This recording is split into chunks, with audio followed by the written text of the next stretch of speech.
수요예배 때 함께 볼 말씀 사도행전 16장 11절로 15절의 말씀입니다. 사도행전 16장 11절부터 15절의 말씀, 우리 다 같이 합독하도록 하겠습니다.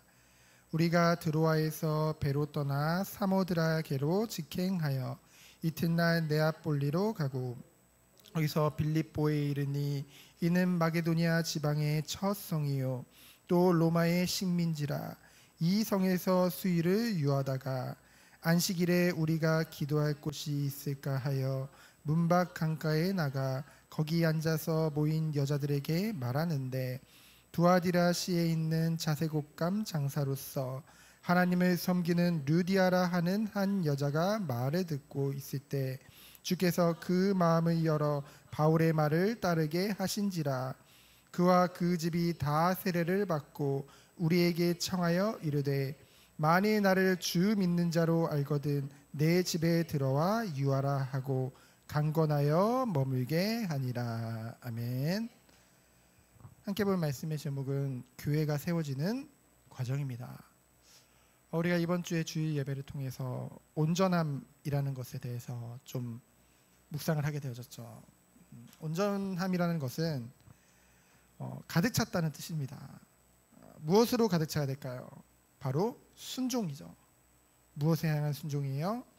하나님을 향한 순종, 그리고 그 하나님의 말씀에 대한 순종이죠. 근데요, 이게 생각만큼 잘 되지 않습니다. 왜 잘 되지 않냐면은 우리도 모르게 우리 안에 이 거부하는 본성이 있거든요. 죄성이라고 하죠. 왜 그렇습니까? 우리는 아담과 하와 이후로 전적인 타락 가운데 이로 말미암아 죄로 오염된 그 본성을 가지고 있기 때문에.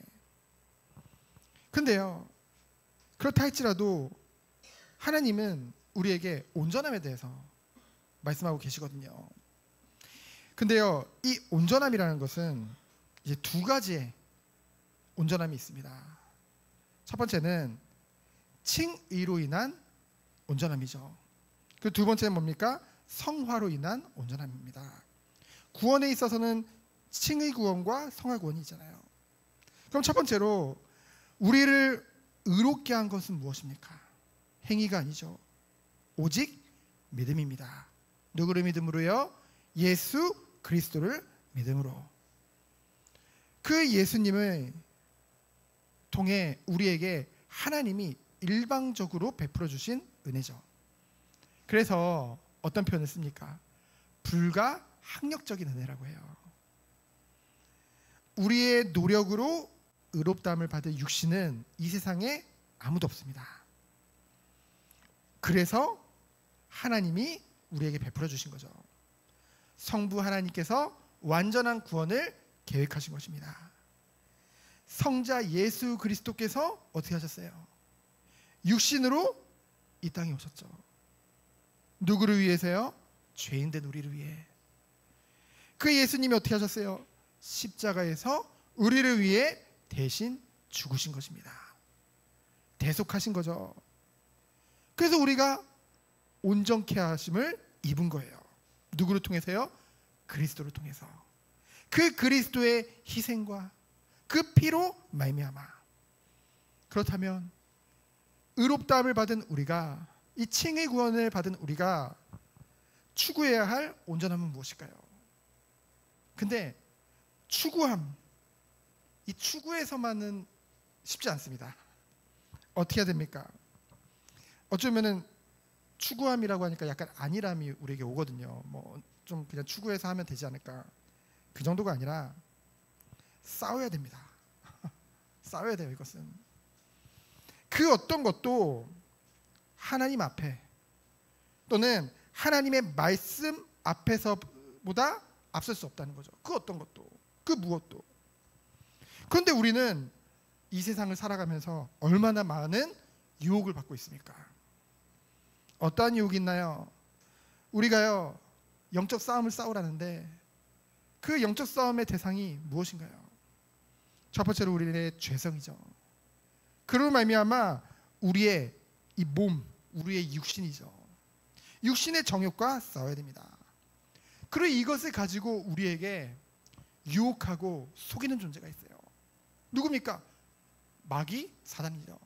그래서 마귀를 대적하는 영적 싸움. 그 두 가지가 우리에게 대표적으로 싸워야 될 대상인 줄 믿습니다. 그러면 오늘 본문에서 보면은요, 중요한 교훈을 하나님께서 주고 계시는데요. 첫 번째로 하나님께서 교회를 세우신 목적이 무엇입니까? 우리 성도 한 사람 한 사람이 교회죠. 그리고 또한 이 성도의 모임을 이번 주 주일날 나눴듯이 영적 운명 공동체로 하나님이 묶으신 거예요. 그렇죠? 그리스도가 머리 되셔서 한 몸으로. 그 이유가 무엇입니까? 우리들을 온전히 세우기 위함인 줄 믿습니다. 성화죠, 성화. 우리 하나님이 이 교회까지 오기까지는 하나님이 이미 우리에게 은혜를 베푸신 거예요. 하나님 택하신 것입니다. 그래서 우리를 의롭게 하신 거라니까요. 예수 그리스도를 믿는 믿음을 우리에게 선물로 주셔서 그러한 자들이 이 교회 공동체의 축복을 통해서 온전히 세워지는 축복을 누리는 것이죠. 배우는 거예요. 예배를 통해. 그리고 이 공동체에서 형제를 살펴보고 형제를 마음에 품고 서로 기도하는 가운데 함께 성장해 나가는 거죠. 그 다음 오는 것이 무엇입니까? 증인이죠. 이 복음에 대한, 이 그리스도의 사랑에 대한 이 증인으로 우리 한 사람 한 사람을 세워져 나가는 것입니다. 그래서 교회를 세우신 목적은 뭐예요? 첫 번째는 성도를 온전히 세우기 위함이요. 그리고 그 성도를 온전히 세우신 성도들을 증인 삼아서 주의 이 생명의 복음을 증거하는 것, 바로 전도입니다. 그래서 이것은요, 떨어질 수가 없는 거예요.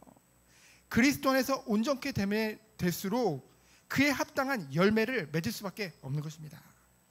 그것이 바로 교회를 세우신 목적이죠. 오늘 첫 유럽 전도의 이제 시작입니다. 시발점이 된 곳이죠. 어디입니까? 바로 빌립보입니다. 이제 바울이 하나님의 뜻에 순종해서 나가는 거잖아요. 원래 아시아에서 복음을 증거하려고 했는데 성령께서 막으셨고 예수님의 영이 막으셨습니다. 그래서 뭐예요? 기도하는 가운데 황산 중에 마게도니아 사람들이 부르심을 받게 되어지죠. 부름을 받게 됩니다. 그 가운데 하나님의 음성을 듣고 이제 확신을 가지게 되죠. 그래서 뭡니까? 나의 생각, 나의 계획 다 내려놓고 그 하나님이 주신 그 말씀에 순종해서 나가게 되어지죠. 그래서 이제 마게도니아에 향해 발걸음을 내딛는데요. 이제 빌립보라는 지역은 아시아와 유럽을 통하는 이런 관문입니다. 중요한 위치예요. 거기서 이제 복음을 전하게 되어지는데요. 이 빌립보 지역은 나중에 보면 아시겠지만은 바울은요, 바울하면 뭐가 생각나냐? 그 자비랑 선교사라고 하죠. 그 복음 전도에 방해가 될까봐, 장애가 될까봐 원래 그 자기가 세운 교회로부터 이 일정에 수고하는 것에 대한 그런 지원을 받는 것, 재정적 지원을 받는 것은 어쩌면 당연한 거죠. 하지만 그것을 거부했습니다. 근데요, 유일하게 빌립보 교회에서는 어떻게 해요? 그 재정적 지원을 받죠. 그리고 나중에 바울이 감옥에 갇혔을 때도 그것을 돌보아주는 곳이 바로 빌립보 교회였습니다. 거기서 이제 계속 거기 안에 있으면 뭐도 보내주고 이런 거에 이제 바울이 그 빌립보 교회에 요청을 하잖아요. 여러분, 그들이 바울이 그만큼 빌립보 교회를 신뢰했던 것은 뭐 재정적으로 지원할 수 있을 만큼 교회의 성장도 있었겠죠. 외적인. 하지만 더 중요한 건 뭐예요? 그들이 그런 것이 시험거리가 되지 않는 만큼, 장애가 되지 않는 만큼 그들이 영적으로 뭐예요? 성숙했다는 것입니다. 그래서 빌립보 교회는 어쩌면 외적으로 내적으로 균형을 맞춰서 잘 세워진 대표적인 교회라는 것이죠.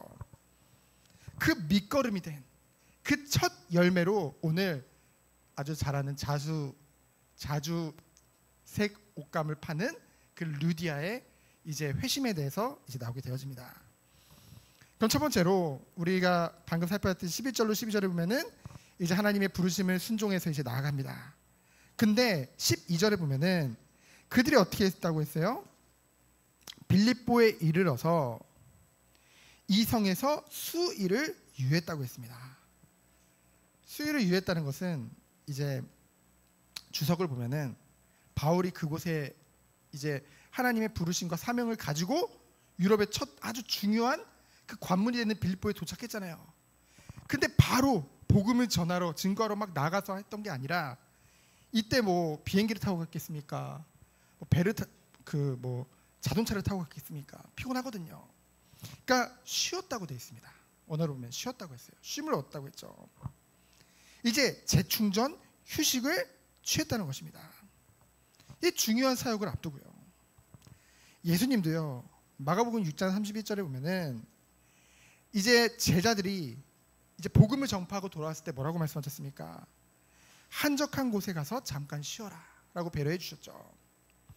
그리고 누가복음 21장 37절에도 보면은 예수님이 어떻게 하셨습니까? 예수께서 낮에는 성전에서 가르치시고 밤에는 나가 감람원이라는 산에서 쉬시니. 그렇죠. 여러분, 우리는 끊임없이 일을 하면서 살아갑니다. 그렇죠? 근데요, 뭐 직업이 없으면 뭐 일을 안 하나요? 집에 있으면 또 빨래도 해야 되고 청소해야 되고 나름 그 가정주부들이 제일 일이 많다고 하잖아요. 뭐냐면요, 그러한 가운데서도 누구든지 일을 하고 있기 때문에 재충전의 시간이 필요하다는 것입니다. 그래서 하나님이 우리에게 허락하신 것이 뭐예요? 바로 안식일의 축복이죠. 안식일을 통해서 우리는 재충전의 시간을 갖는데 몸도 쉬지만 더 중요한 것은 무엇입니까? 바로 영적인 쉼이에요. 우리는요, 아담과 하와의 그 죄로 인해서 수고하여야만 이제 땅의 소산을 먹고 살아가죠. 노동을 하면서 살아갑니다. 근데요, 우리도 알게 모르게 늘 긴장하면서 살아가고 있죠. 현대사회에서 사는 사람들은요, 늘 긴장의 연속이에요. 그러면 이 긴장이라는 것, 몸의 쉼도 있겠지만 이 긴장이라는 것은 언제 오겠습니까? 한마디로 안식이라는 것, 평안함이라는 것은 언제 오겠습니까? 바로 예배 축복을 통해서, 하나님과의 교제를 통해서, 하나님으로부터 그 예배에 참여할 때 우리에게 하나님이 부어주시는 은혜가 있잖아요. 그 은혜는요, 다른 그 어떤 것과도 비교할 수 없는 영적인 존재인 인간에게 참 쉼을 준다는 것이죠. 그래서 바울이 먼저 도착해서 신라와 함께 뭐 한 거예요? 수일간 유하면서 이 중요한 현장을 놓고 쉼을 얻으면서 기도했겠죠. 두 번째로 뭡니까? 그들이 이제 쉼을 얻고 13절에 보면은 어떻게 했다고 했어요? 안식일에 우리가 기도할 곳이 있을까요? 전에 번역에는 기도처라고 했죠. 기도처를 찾아서.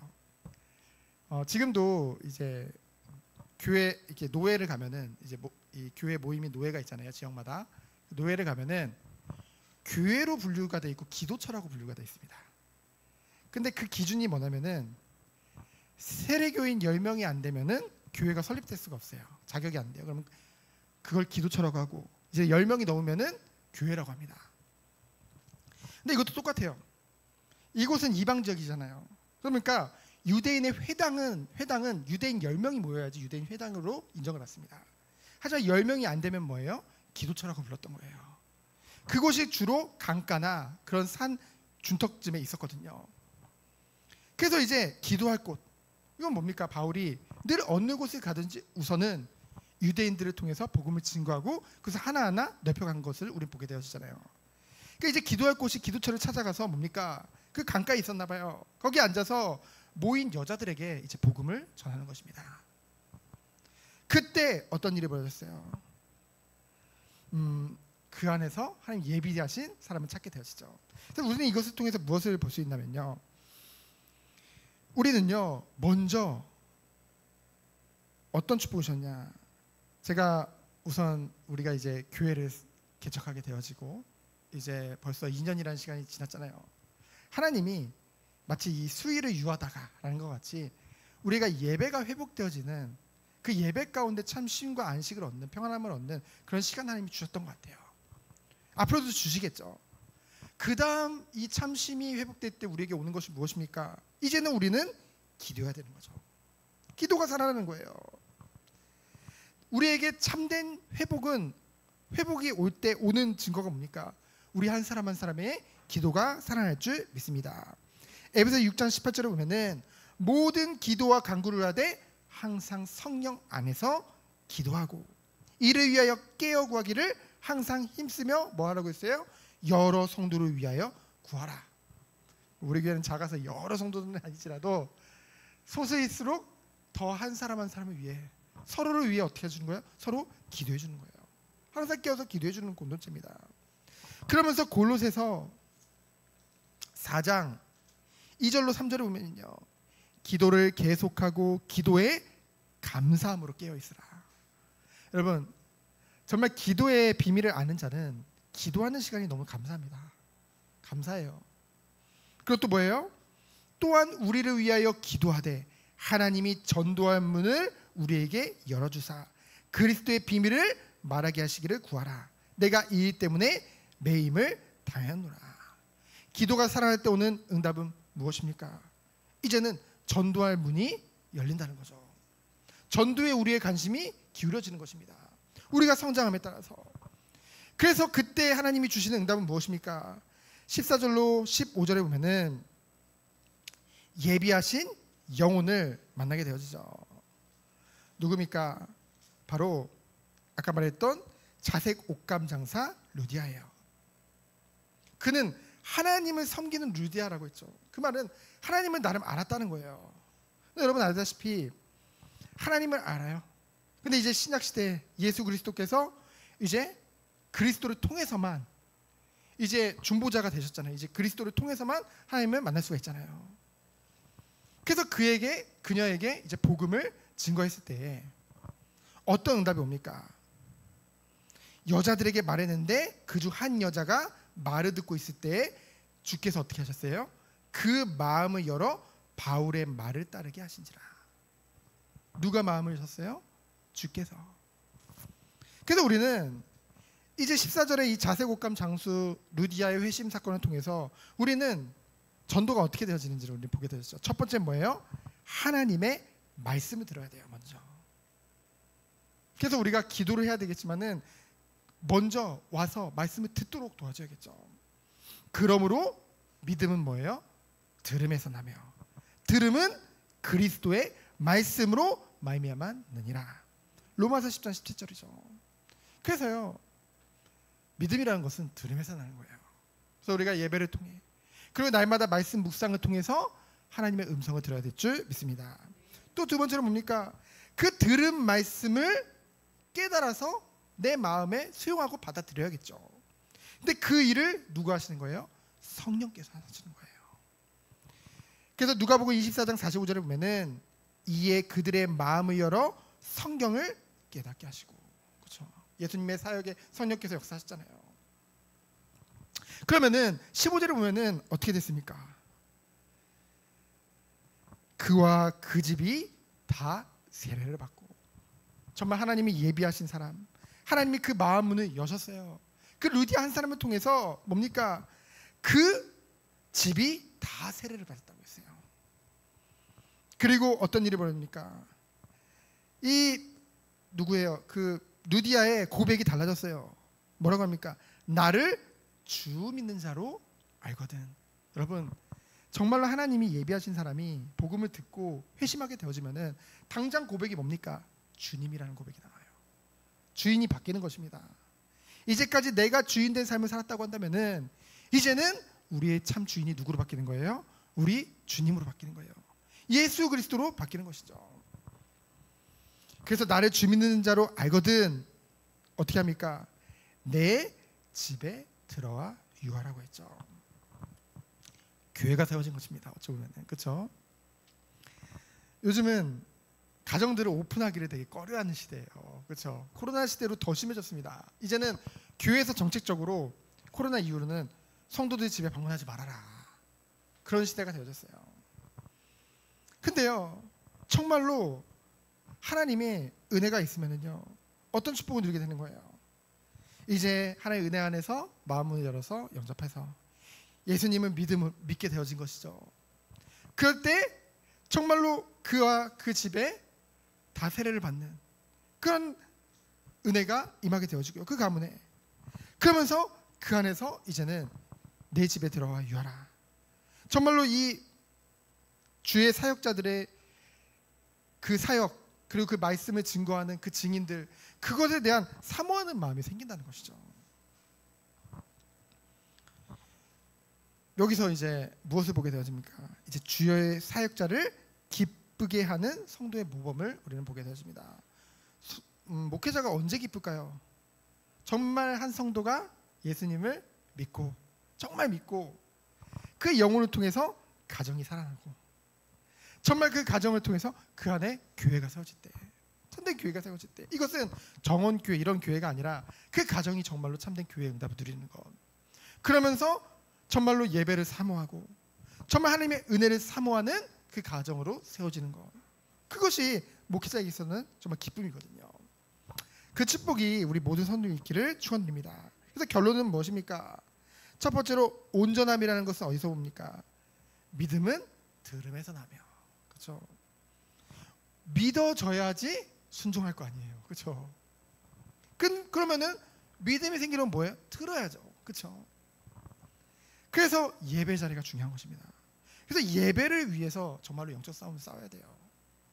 그럼 두 번째로 뭡니까? 언제 기도가 됩니까? 믿음이 있어야 기도가 되는 거예요. 기도할 때 믿음이 생기기도 하지만은 믿음이 있는 사람들이 기도하는 것입니다. 그렇죠? 믿고 기도하는 거예요.